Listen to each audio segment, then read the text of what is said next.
Senhoras e senhores, mais uma vez voltamos para entrevistar um candidato à presidência do Vasco. Esse eu já entrevistei umas 3 vezes na vida. Júlio Brandt, que já ganhou a eleição, já não entrou, já perdeu, e está aqui de novo, sendo um dos candidatos aí mais conhecidos, já por tudo que aconteceu na eleição passada e tal. Júlio, muito obrigado por estar aqui. Claro. Se falar de 89, corta a sua imagem, que fique muito claro. Claro, deixa com a gente. E já está guardado, está reservado lá na história. Okay.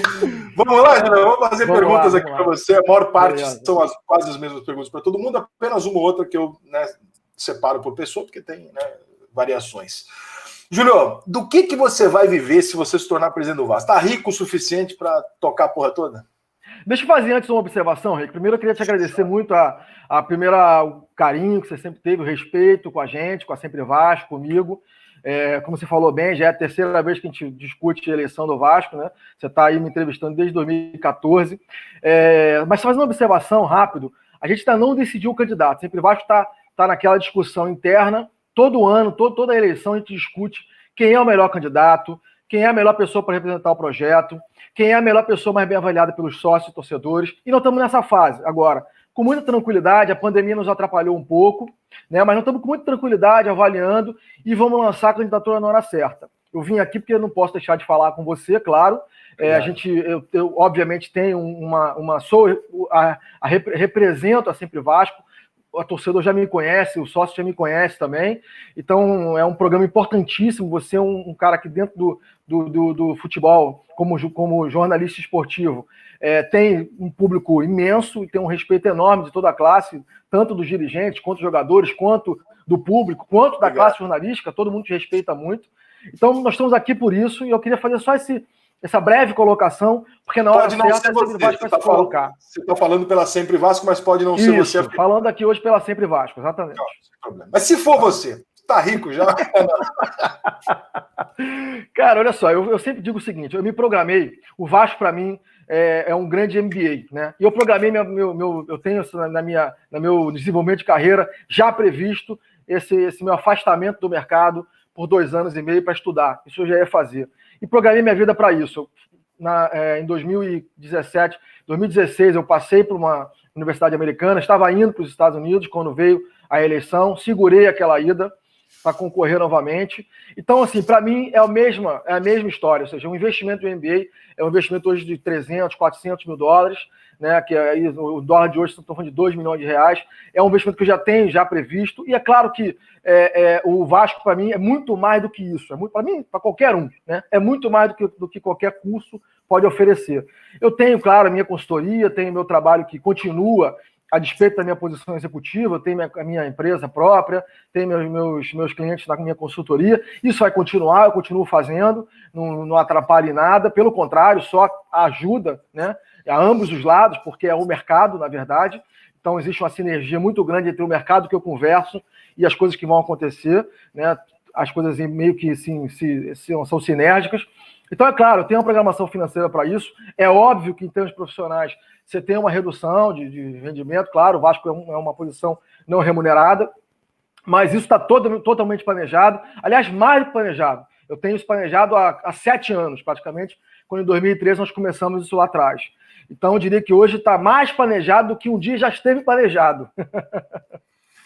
É uma coisa, pelo que eu entendi você dizer, acrescenta pra cacete no teu currículo profissional você ter sido presidente de uma instituição do tamanho do Vasco, ainda mais se você conseguir reerguer o Vasco. Então, claro, exatamente. É um investimento que você entende. Exatamente. Né? A minha carreira executiva é um grande sinal que eu dou para o mercado de capacidade de recuperação, olhando do ponto de vista exclusivamente empresarial. Agora, do ponto de vista pessoal e da paixão, não tem nenhuma empresa poderia me dar o resultado emocional de ver meu time, meu clube do coração, onde eu vivi toda a minha infância. Eu sempre digo isso, São Januário, minha infância toda lá em São Januário, vivendo com meu avô. Ver esse clube reerguido, para mim, é uma grande vitória, né, pessoal. Mais do que questão profissional. O Botafogo faz um movimento para se tornar uma SA. E é o primeiro dos grandes aí nessa direção, inclusive aberto para capital de fora, né? Para que alguém venha de fora e faça e tal. Recentemente nós tivemos o Flamengo numa maneira de administrar que trouxe de fora para dentro as pessoas, não eram pessoas da política do clube, como você também não é uma figura, né, do passado político do Vasco e tal. São duas formas de gerenciar, mas que as duas miram mais ou menos a questão da profissionalização, especialmente o Botafogo, que aceita até se tornar uma empresa independente e tal. Vamos manter na política de amadores, torcedores, como é hoje, os clubes, ou você vai nessa direção também? Rica, deixa eu te falar uma coisa. Tem duas questões aí. Primeiro, a profissionalização ela é fundamental. Não existe espaço para não profissionalização hoje no futebol mais. Isso é um ponto claro. Toda a estrutura... O futebol já é profissional há muito tempo, né? Desde a década de 80. Mas a estrutura que apoia o futebol, ela tem que ser profissionalizada, isso não tem questão. Agora, o modelo de capital social do clube pode ser discutido, tem que ser avaliado com muito cuidado. Né? Há empresas que quebram por falta de gestão. Ser uma empresa por si só não garante sucesso. Há empresas que quebram por falta de gestão. Então, ser empresa não é garantia de sucesso. O mais importante é analisar com cuidado a situação. Há alguns potenciais conflitos de interesse entre acionista e torcida, então tem que ser olhado com muito cuidado essa questão. Agora, é óbvio que o que é central aí é gestão profissionalizada e controle. Né? Ou seja, se você tem governança, gestão e controle, seja um clube associativo como é o Vasco, seja um clube empresa, como se propondo ao Botafogo, os dois vão funcionar. Não tem dúvida quanto a isso. Eu estou falando mais de questão de capital, participação de capital. Agora, a estrutura de gestão, ela tem que ser profissionalizada, isso não tem dúvida. Você venderia o Vasco? Ou seja, você é dessa linha de que acha que os clubes brasileiros têm que ter dono? Depende muito da situação. Eu acho que o Vasco não pode ser vendido. E aí eu vou para a minha situação pessoal. Clubes de grande massa dificilmente se tornam um clube empresa nesse modelo que você está falando. Tá? Uhum. Dificilmente. Porque existe aí uma questão, a pressão popular é muito grande e existe viabilidade em termos de capital. Por que você busca uma empresa? Para gestão de capital. Quando você tem uma associação com uma massa muito grande disposta a colocar dinheiro naquela instituição, naturalmente o mercado, aí quando eu falo do ponto de vista mais amplo, ele é injeção de capital. Então falar em empresa para clube muito grande, como o Vasco, tem aí 20 milhões de torcedores, já números 18, 17, 20, enfim, mas muitos milhões de torcedores, é algo que tem que ser olhado com muito cuidado. Não é descartado, tem que ser olhado com muito cuidado, mas eu diria que não é a primeira opção. Por isso que os clubes que são comprados hoje em dia pelo mundo são Manchester City, Chelsea, times com muito pouco torcedor, pouca história, né? O time menor. Exatamente. São times menores. Os times que você não vai ver. Eu posso estar errado, tá? Eu não sou o dono da razão. Mas acho que dificilmente você vai ver um clube como o Real Madrid, né? Ou um clube como o Barcelona, por exemplo, se tornar 100% empresa, entendeu? Muito difícil. Muito difícil. Conseguiram comprar o Milan, né? O Milan conseguiu fazer, mas também não resolveu porra nenhuma. Tá numa... Exatamente. Eu tive uma vez conversando com um executivo de uma... Não vou falar nomes aqui, porque não pedi autorização, mas de um desses clubes que você citou, que se tornaram empresas, e ele me contou a história do clube do qual ele veio. Né? Ele veio de um grande clube internacional. E ele falou assim, nós fizemos um grande trabalho lá nesse clube, que é o Barcelona, o clube eu posso dizer, e transformamos o Barcelona num clube 100% político para o clube 50% político e 50% profissional. Deu no que deu. Deu no que deu. Então, nem tudo se torna empresa. Empresa não é exatamente solução para tudo, tá? Gestão, sim. Profissionalização, sim. Independente da solução. Júlio, se na última eleição houve fraude, conforme disse a Justiça, a atual gestão do Vasco é ilegítima? Não, a fraude ela foi descartada. Nós conseguimos, na Justiça, reconhecer a fraude e a fraude foi excluída. Então, aquela eleição foi uma eleição legítima. Da Assembleia Geral, né? Eleição onde os sócios votam. Depois a eleição do Conselho Deliberativo, que foi a segunda eleição, também foi uma eleição legítima, feita no voto dos conselheiros ali que votaram. Ela foi imoral, ela não respeitou o desejo da maioria, que para mim é muito grave, é algo muito grave, e você vê aí a situação que o clube vive, com falta de representatividade. Quem senta na cadeira do clube precisa ter a torcida ao lado, precisa ter representatividade junto ao vascaíno. Isso é fundamental. Quando você fere o desejo do vascaíno, quando você não atende o desejo da torcida do sócio, você está ferindo de morte essa representatividade, entendeu? Mas não é de forma alguma, não deixa de ser legítima. Ela é legítima, foi feita dentro do estatuto. São Januário, reforma, faz outro, volta para o Maracanã, joga nos dois. Nesse sentido, tu vai em qual direção? Não, São Januário é fundamental. É a nossa casa. Tem que reformar São Januário. Ponto. Agora, o Vasco tem um grande luxo que poucos clubes no mundo têm. O Vasco tem 2 casas. O Vasco tem a casa dele de verdade e tem a casa de veraneio, que é o Maracanã. Entendeu? Então, assim, um clube grande como o Vasco não pode deixar de ter. A gente tem que jogar no Maracanã. O Rio de Janeiro é Vasco. Pô. A gente tem que entender isso. É com todo o respeito que eu tenho aos outros clubes menores. Isso não é demérito nenhum.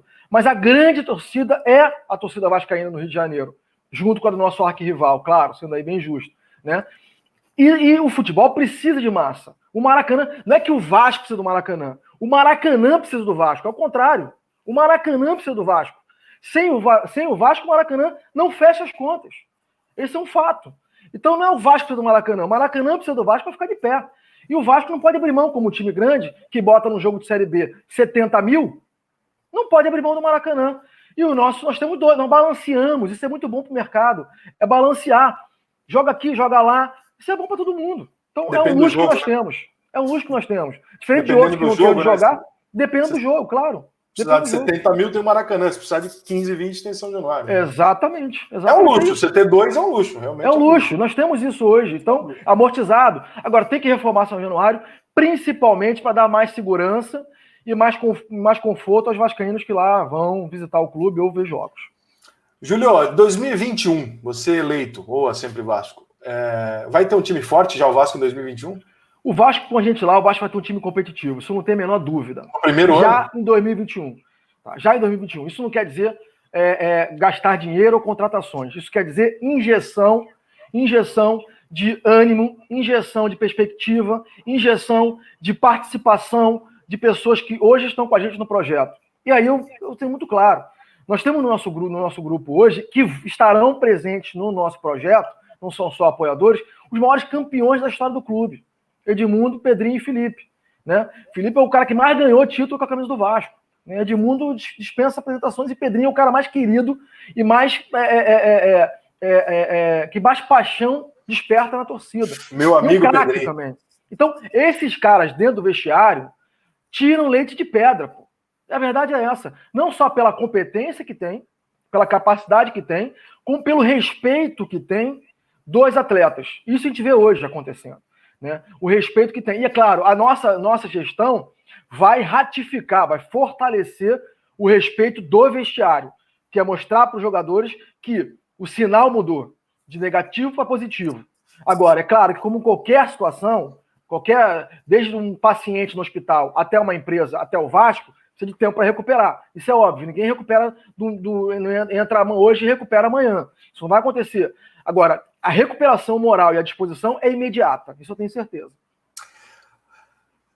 O Vasco não tem dinheiro. Né? A situação do Vasco é triste, né? É ano após ano o mesmo discurso, entra presidente, sai presidente, não muda nada em relação a isso, só piora, né? A dívida aumenta, enfim. Só que tem uma coisa que já incomoda o torcedor vascaíno, e eu conversei com muitos vascaínos antes de começar essas entrevistas com os candidatos, e todos eles falam uma coisa muito curiosa, mas, cara, eu não aguento mais um presidente do Vasco ser eleito falando que vai fazer isso, aquilo. Quando dá 2 meses de mandato, ele fala, não, a situação era muito pior do que eu imaginava, não tem dinheiro, ele passa 3 anos arrastando, vendendo almoço para comprar janta e não muda nada.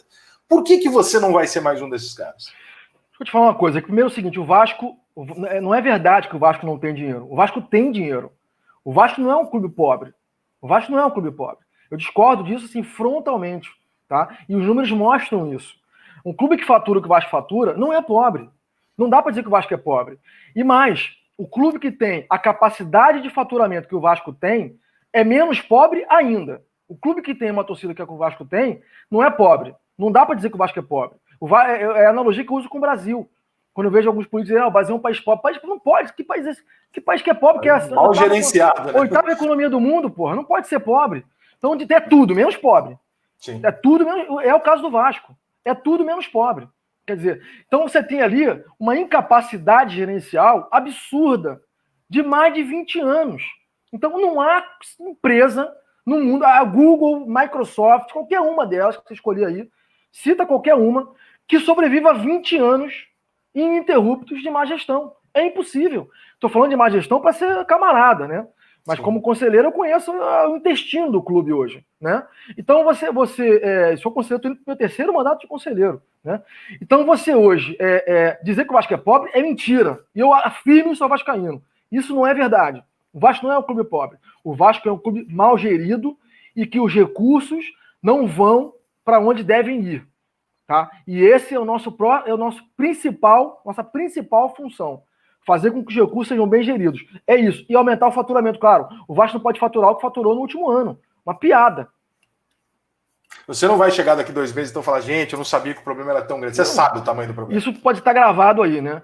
Da gente, vocês nunca vão ouvir falar de herança maldita, você pode ter certeza. Não é uma surpresa para você. Nós sabemos o problema que está lá, sabemos que certamente vai estar um pouquinho pior do que a gente sabe, mas a gente sabe que o problema é muito grave, não tem dúvida disso. Então, nós vamos chegar lá olhando para frente e buscando solução, não é olhando para trás e reclamando do presente, entendeu? Isso não vai acontecer, com certeza. Você é o cara que vai brigar por títulos nos próximos 3 anos, ou você é o cara que não vai brigar por título em 3 anos, mas vai entregar um Vasco equilibrado daqui a 3 anos? Rico, o Vasco busca briga por título em qualquer situação. É só você olhar como foi quando o campeão assumiu. Situação ruim, o Vasco quase foi campeão carioca, entendeu? Então o Vasco é um clube que tem que entrar sempre mirando o topo, independente da situação que viva. Porque isso é uma questão de mentalidade. A mentalidade vencedora, ela está presente no atleta, no profissional, no gestor, sempre. Inclusive e principalmente nas adversidades, nos momentos difíceis. Entendeu? Então, assim, nós temos uma base que forma jogadores campeões há 40 anos, há 30 anos. Desde que eu me conheço por gente, o Vasco forma na base grandes jogadores, atletas. Então, um clube que forma como o Vasco forma, não pode entrar numa competição para mirar cair, evitar cair. Isso é falta de moral, isso é falta de mentalidade vencedora. Não tem nada a ver com dinheiro também. Claro que salário é importante, claro que ter salário em dia é importante, mas nós tivemos já casos de formações, de situações nossas, que o Vasco foi campeão com salário atrasado. Isso não quer dizer nada. Entendeu? Não quer dizer exatamente nada. A cabeça de vencedor é fundamental. Isso nós vamos colocar. É mudar o chip. Mudar o chip de lamúrias e chororôs para o chip de entramos aqui, vamos ganhar e vamos correr atrás do prejuízo. E vocês podem ter certeza que nós vamos buscar dinheiro para pagar os salários. Agora, corra no campo para a gente e deixa a gente correr atrás do salário. É o que nós vamos fazer. E quando isso virar uma dividida? Quando virar uma... E nas situações em que você tiver que optar entre um Vasco para o futuro e um Vasco para amanhã cedo? Veja o seguinte, são duas coisas diferentes. Uma coisa é, a nossa gestão, a gestão da Sempre Vasco, será uma gestão responsável. Ponto. As escolhas serão escolhas espartanas.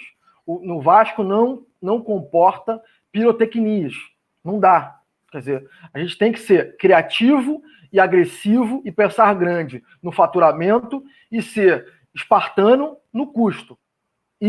Essa vai ser a marca da nossa gestão. Espartano e barato em custo, mas pensando grande e alto em faturamento, utilizando o potencial que o Vasco tem de torcida e de geração de receita. Tá? Isso é uma coisa. Então, gestão responsável, com custo e com as escolhas. Outra questão é o que nós vamos colocar na cabeça de quem estiver com a gente, desde o estagiário, do office boy, do rapaz que vai estar lá com a gente fazendo a limpeza, até o ídolo do time profissional, que é a cabeça de quem entra aqui, entra para ganhar, desde que seja para limpar a mesa, e tem que ser limpa com excelência, até quem entra no campo para vestir a camisa do Vasco, porque isso aqui é Vasco da Gama, e o Vasco não aceita outra coisa que não excelência. Então a excelência ela passa por todas as áreas e todos os processos. E excelência não tem a ver com dinheiro, tem a ver com mentalidade. É a busca por fazer o melhor. É claro que isso invariavelmente leva aos melhores resultados, leva à melhoria do faturamento. Mas você ter na cabeça busca pela excelência, não ter na cabeça excelência e ter dinheiro, também não te leva a lugar nenhum. Entendeu? Então as duas coisas precisam dar juntas. E é o que nós vamos querer fazer. Perfil de treinador, você prefere um consagrado, uma novidade ou um gringo? Primeiro é o seguinte, eu quero parabenizar e desejar sucesso ao Ramon, tá? Eu realmente desejo que ele tenha sucesso lá na posição que ele está hoje. e acho que ele tem condições de ter sucesso. Acho que não tem convicção. Ele é um cara muito respeitado pelo grupo, muito respeitado no meio do futebol e que é competente, tem competência e capacitação. Então, desejo sucesso a ele. Em relação ao tipo de técnico, se é gringo, se é brasileiro, para mim, independe. Quem entrar tem que ter na cabeça o modelo de jogo que nós vascaínos queremos. E o modelo de jogo do Vasco é um time para frente, é um time agressivo, é um time que entra jogando em cima. Então, essa é a cabeça do técnico. Não é o contrário. Não vamos colocar um técnico para o técnico decidir que jogo que vai jogar. É o seguinte, o nosso Vasco tem um modelo de jogo. O Vasco está aí. Quais são os 3 maiores artilheiros do Campeonato Brasileiro? São de onde? Do Vasco, pô. Então, os números falam por si. O Vasco tem que jogar para frente, agressivo, mordendo, brigando o tempo todo lá na frente. Esse é o Vasco que nós queremos. Se é brasileiro, se é chinês, marciano, aí a gente depois vê. Não é importante. O técnico se adapta ao clube, não ao contrário. Se adapta ao clube, com certeza. E vai ser assim com a gente. Uma coisa que eu sempre briguei, sabe? Só um parênteses aqui, eu sempre falei isso. Eu falei assim, engraçado, o futebol brasileiro é tão sem personalidade, né, nos clubes nessa questão, que se você perguntar para qualquer torcedor de um time grande, falar como é que joga o teu time, ele não sabe responder. Joga hoje de uma maneira, joga amanhã conforme outro técnico. Então quer dizer que o seu time ele joga de acordo com o profissional que você contratou para estar lá. Exato. Pô, nós vamos ter um perfil, né? Será que nunca você vai ter um clube que você... O Barcelona joga bonito. Ponto. O Mourinho não vai trabalhar no Barcelona. Né? É isso aí. Então fica mais fácil, você afunila a opção do mercado, entendeu? Agora, se você perguntar para um vascaíno, depois faz isso na tua rede aí, uma sugestão, vê como é que o vascaíno imagina o Vasco, principalmente esse vascaíno que tem mais de 25 anos. Ele vai te falar, eu quero ver o Vasco jogando para frente, eu quero ver o Vasco mordendo, eu quero ver o Vasco do Edmundo, eu quero ver o Vasco do Roberto Dinamite. O Vasco não é um time de retranca e bola parada não pode, nunca foi. O Vasco sempre foi um problema. E os técnicos que jogaram assim não tiveram sucesso no Vasco. E eu, como São Paulino, devo reconhecer isso, né? Isso aí. Eu apanhei algumas vezes. Isso aí, ainda bem que você sabe. Ai, meu Deus do céu. Tipo, você sabe que o São Paulo só não tem retrospecto positivo no Brasil contra o Vasco e o Corinthians, né? É verdade, não sabia. É verdade? São os dois que, especialmente em jogo onde passa decisão, semifinal, mata-mata, São Paulo e Vasco, se eu não me engano, são 6 confrontos, o Vasco ganhou 5. Mas o Vasco respeita muito a freguesia, fica tranquilo, nós respeitamos os fregueses, sempre. Pro raio do pai. Júnior, com 100 milhões na mão, para você comprar 2 jogadores de preferência pessoal sua. Não vem falar que você vai usar o dinheiro em outra coisa, é para comprar não. Eu dou 100. Tá? Não, sem dúvida, você está me dando dinheiro para comprar, eu vou comprar. Exatamente. Quem são os dois? Eu compraria, eu traria o Coutinho e traria, sem dúvida nenhuma, o Coutinho e Alain. Seriam os 2 caras que eu traria hoje. Repatriaria esses jogadores. O Coutinho tá ficando cada vez mais fácil, né? Porque não tá dando certo aqui, de repente... Né? Ele tem que voltar a vestir a camisa do Vasco, pô. Aí ele vai dar certo de novo. De repente... Cota de TV. A gente tem uma discussão antiga e muito covarde, na minha opinião, que o dirigente de clube ele tem uma negociação individual, às vezes com a emissora. Ele diz para todo mundo, não, é um absurdo um ganhar 100, eu ganhar menos, eu tenho que ganhar pelo menos 90, tal. Ele vai lá, ele assina por 30 e passa 3 anos chorando. Minha pergunta proporcional é, o Flamengo acha que tem que ganhar mais, acho que a maioria nem discorda disso pelo público e tal, mas assim, para exemplificar, se o Flamengo fechar por 100, quanto que o Vasco tem que fechar no mínimo? O Vasco tem que fechar igual, na minha opinião. E vou te dizer por quê, sem fanatismo, tá? O que o Vasco hoje, e aí os números mostram isso, a audiência que o Vasco, que a torcida do Vasco hoje traz para a TV. Eu tive uma vez em Londres, rapidamente, conversando com uma empresa que faz a transmissão da Premier League, batendo um papo, foi 2018, e mostrei os números para o Vasco. Eles ficaram impressionadíssimos com os números de audiência nosso. O Vasco é, tradicionalmente, o clube que mais dá audiência nos jogos. E quando você fala de Vasco e Flamengo, que são os 2 maiores rivais, e as duas, eu diria que são as 2 maiores rivalidades do futebol brasileiro, é Vasco e Flamengo, e Corinthians e Palmeiras. Isso é fato. Claro, tem outros regionais. E o Grenal? Mas que mobilizam o Brasil. Sem querer. Mais regional. É inegável. Regional tem outras, mas em termos nacionais. Então, não tem por que ser diferente. E os números nosso sócio-torcedor mostram isso. E os números de audiência mostram isso também. Então, eu acho que o Vasco hoje tem condições, e nós vamos brigar por isso, claro, para que toda e qualquer negociação que envolva o Vasco esteja brigando para estar no topo da negociação. E isso é audiência, é matemática, a gente vai mostrar isso nos números, entendeu? Agora, é claro que estar organizado facilita a negociação. Isso a gente sabe disso também, né? Entendeu? A briga pelo lado direito do Maracanã com o Fluminense vai continuar ou você vai falar, pô, contrato novo, deixa pra lá? Não é briga, não tem briga pelo lado direito do Maracanã. Tem uma questão de conversa e negociação. Como eu disse, o Maracanã ele precisa do Vasco. O Vasco coloca no Maracanã o que nenhum outro clube coloca no seu Flamengo. É junto. O que o Vasco coloca, o Flamengo coloca. Então, o Maracanã precisa do Vasco. O Maracanã com outro time, que não o Vasco no Rio de Janeiro, não fecha as contas.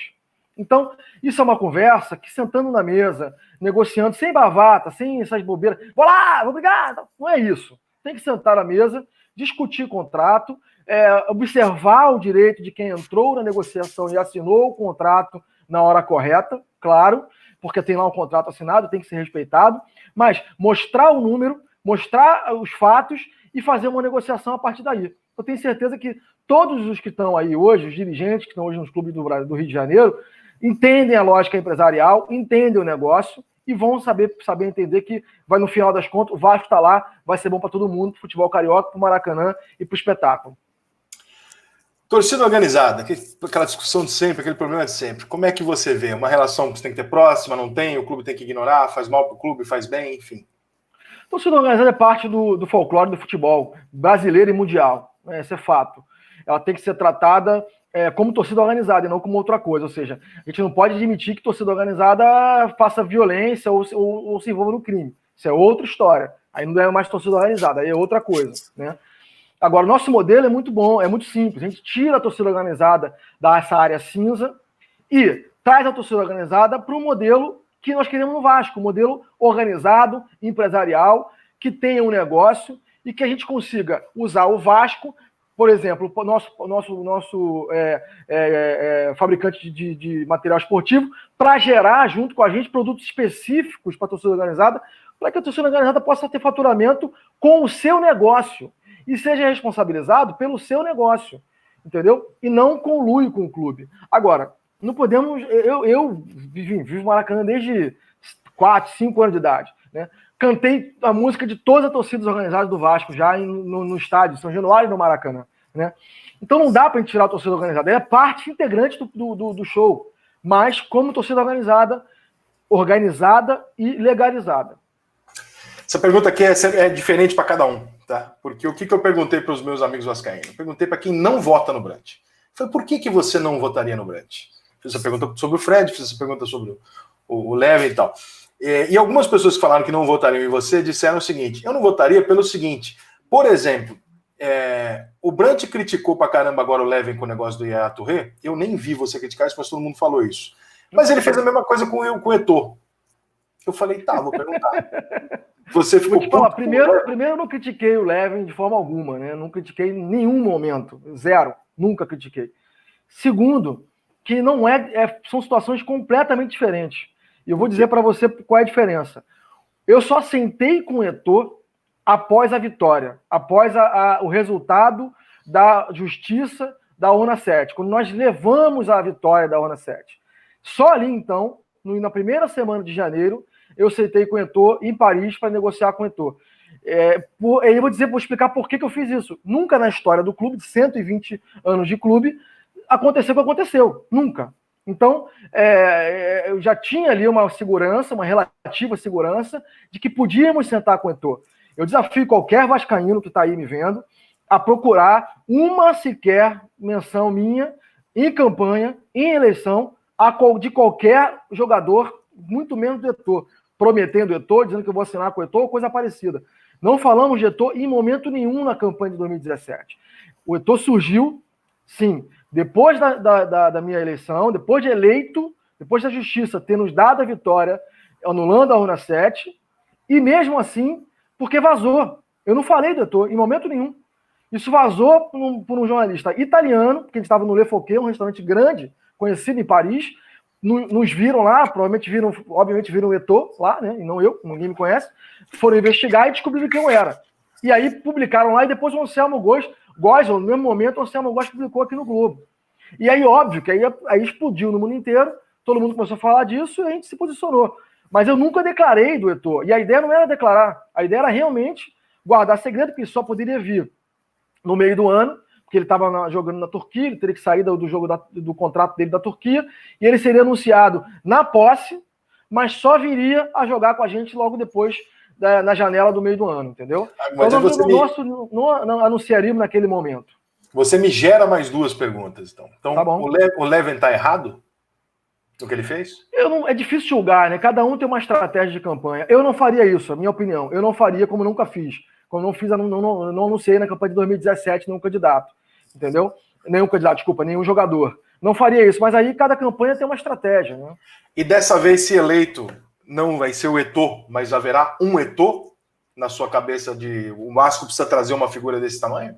O Vasco precisa ter um grande nome. O Vasco precisa ter um grande nome. Se é o Eto'o ou não é o Eto'o, a gente vai pensar como a gente pensou o Eto'o naquela época. Agora precisa sim de um grande nome. Não necessariamente tem que ser imediatamente, mas o Vasco tem que ter um ídolo para chamar de seu. A torcida do Vasco precisa disso.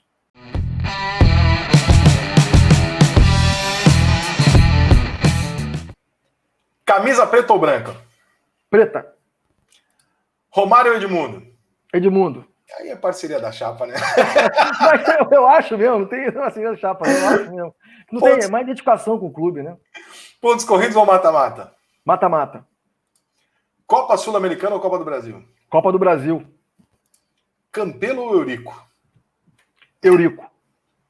Caraca.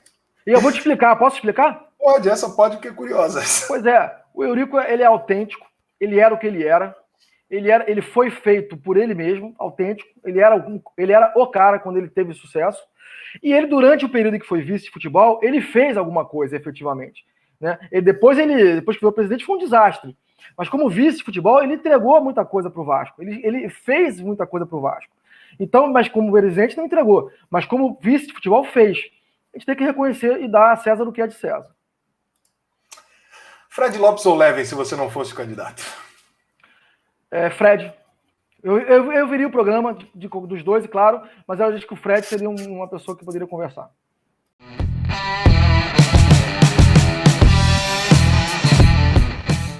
Eurico Miranda.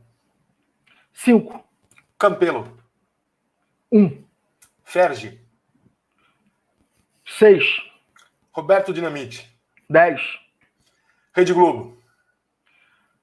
7. CBF. 7. Sistema Eleitoral do Vasco. 0. Julião, boa sorte. Senão obrigado, eu te entrevisto daqui 3 anos de novo. Negativo.